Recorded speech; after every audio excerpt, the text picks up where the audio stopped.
Le 13 juillet 1990, Angélique Hendricks, 18 ans, quitte son domicile de Stein à vélo avec son petit frère Louis, de 8 ans son cadet, sur le dos. Au coin de la rue, elle le dépose avant de repartir. C'est la dernière fois que Louis verra sa sœur. Bonjour et bienvenue dans une nouvelle vidéo. Aujourd'hui, on va parler d'Angélique Hendricks qui a disparu en 1990, donc restez avec moi, on y va.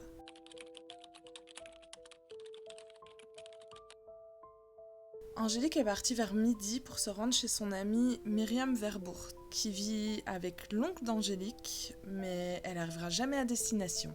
À l'époque, il n'y a aucune enquête qui est ouverte parce que, en fait, la police essaye de rassurer la famille. Ils leur disent que c'est sûrement une fugue et qu'elle va sûrement rentrer aujourd'hui ou demain. Et ça, malgré le fait qu'elle a emmené avec elle aucune affaire, ni son argent, ni rien du tout, en fait.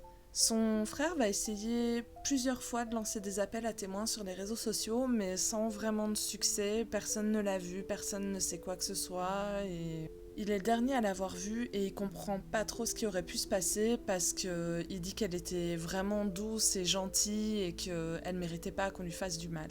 La police va attendre quand même un mois avant d'envoyer un rapport aux médias. Et le problème quand on attend comme ça longtemps, c'est que ça donne lieu à des gens qui vont venir témoigner mais qui vont se tromper parce que notre mémoire, elle nous joue un peu des tours dans des cas comme ça, c'est-à-dire qu'il y a des gens qui vont croire qu'ils l'ont vu. Et en fait, ils l'ont peut-être vu, mais pas ce jour-là, ou... Enfin, voilà. Donc, c'est quelque chose qui arrive assez souvent quand on fait des appels à témoins comme ça, longtemps après. C'est que la mémoire, elle fonctionne pas aussi bien pendant aussi longtemps et c'est assez rare qu'il y ait des gens qui arrivent à se souvenir d'informations précises avec le temps. Le problème aussi, c'est que dans cet article du journal Limburgs Dagblad, alors je suis désolée si j'écorche des noms, mais c'est tous des noms hollandais et du coup je sais pas toujours bien comment on prononce les choses, donc je suis désolée d'avance. Et donc du coup le journal de Limburgs Dagblad décrit Angélique comme une fille à problème qui a probablement fait ses valises et réapparaîtra sans doute rapidement. C'est assez contrariant parce que c'est pas comme ça que les gens qui la connaissent la décrivent en fait. L'ADN de la famille est quand même prélevé pour que si on retrouve un jour son corps ou si on la retrouve vivante, qu'on puisse faire matcher les données et être sûr que c'est bien elle. 8 mois plus tard, quand toujours personne n'a de ses nouvelles et il n'y a eu aucun mouvement bancaire sur son compte, elle a aucune affaire avec elle, on rappelle, la police continue de dire que c'est probablement une disparition volontaire, mais ils disent aussi qu'ils excluent pas un crime.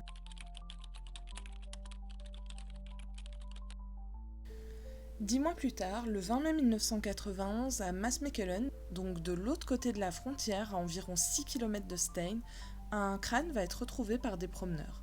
Le crâne va être récupéré par la police belge, mais à l'époque on ne fait pas automatiquement de test d'ADN. Et aussi le médecin légiste belge va étiqueter le crâne comme appartenant à une personne beaucoup plus âgée, et on ne sait pas trop pourquoi. C'est seulement en 2012 qu'un test d'ADN va être fait sur l'échantillon du crâne qui avait été prélevé à l'époque, et les données vont être ajoutées à la banque de données de l'INCC. L'INCC, c'est l'Institut national de criminalistique et de criminologie. Le souci, c'est qu'à l'époque, la Belgique ne partage pas du tout ses données ADN en dehors des frontières, donc il n'y a aucun lien qui va être fait entre le crâne qui a été retrouvé et la disparition d'Angélique à ce moment-là. Ensuite, en 2012, à cause d'une erreur de compréhension, le crâne va malheureusement être détruit.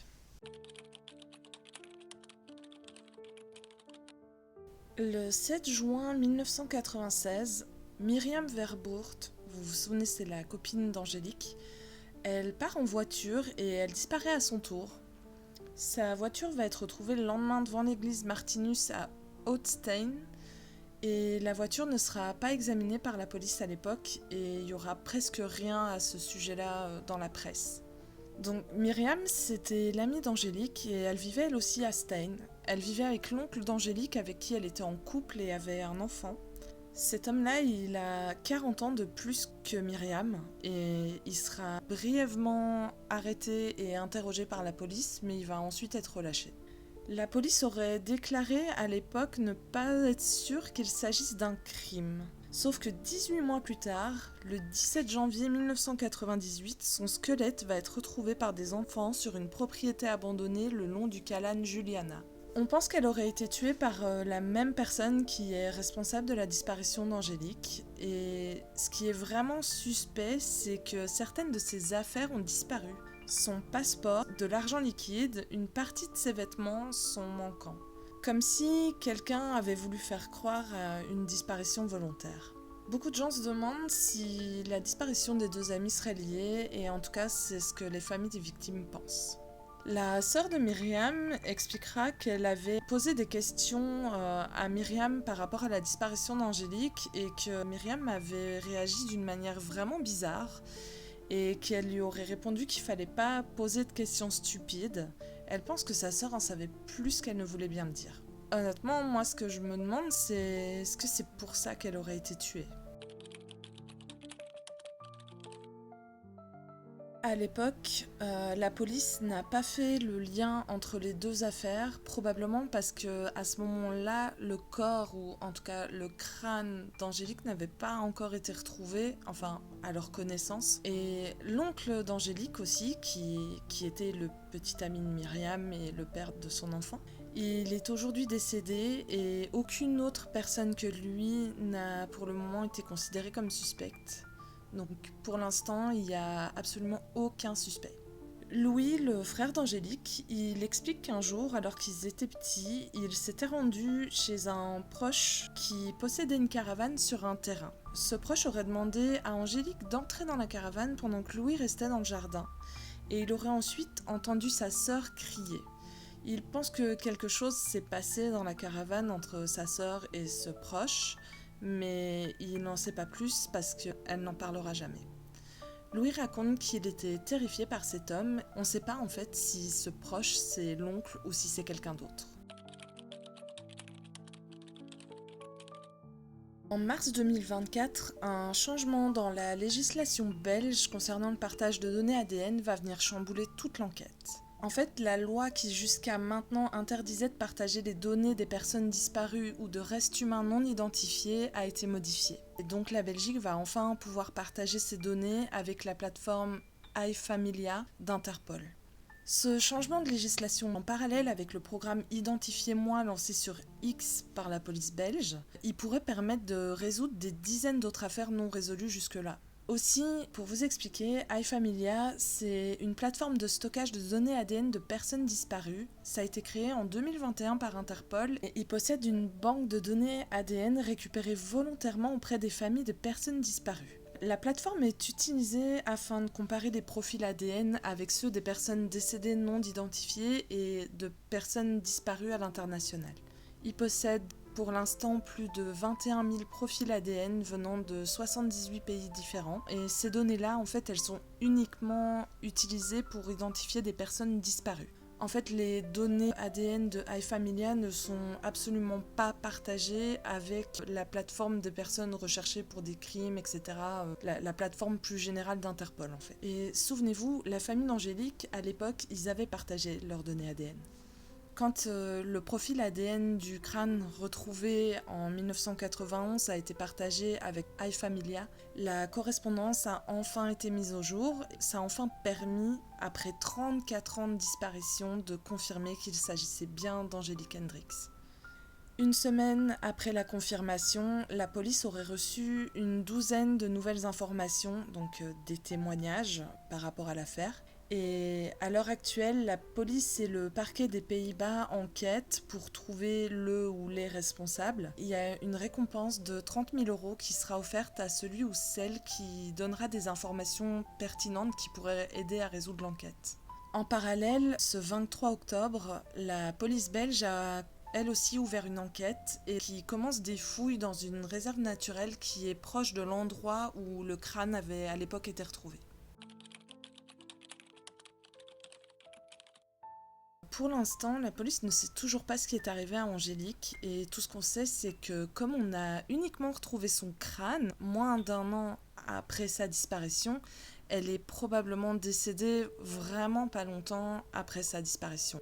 Pour pouvoir obtenir plus d'informations concernant le dossier de sa sœur, Louis a été obligé de prendre un avocat. Son avocate, Esther Vroeg, selon elle, il y a beaucoup de choses qui ont été mal faites dans l'enquête que la police a menée à l'époque. Elle estime que la police n'a pas assez fouillé en profondeur et qu'ils auraient pu faire beaucoup plus pour trouver des preuves ou pouvoir au moins donner une direction à l'enquête, mais ils n'ont pas fait grand-chose apparemment. Il n'y a pas eu d'enquête de voisinage, Myriam n'a à l'époque pas été interrogée à propos de la disparition de son amie, ni sur sa relation avec Angélique, et la police se défend en disant qu'en fait à l'époque ils soupçonnaient pas du tout un crime.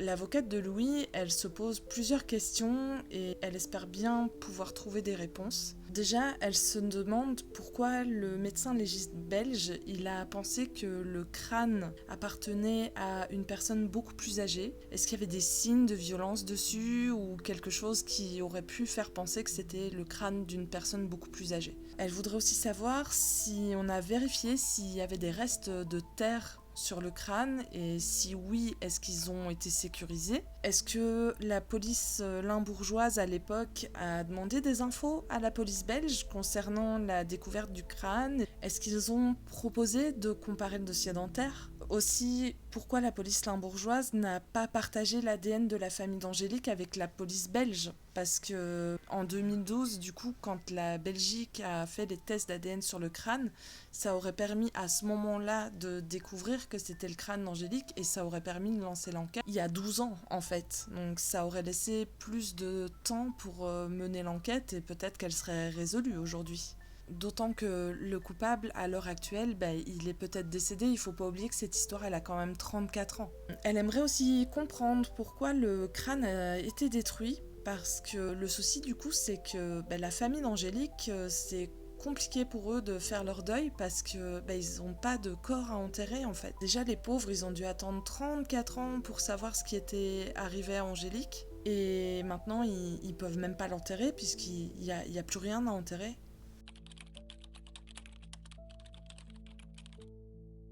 Le jour de sa disparition, Angélique portait un bermuda multicolore avec des motifs de blocs.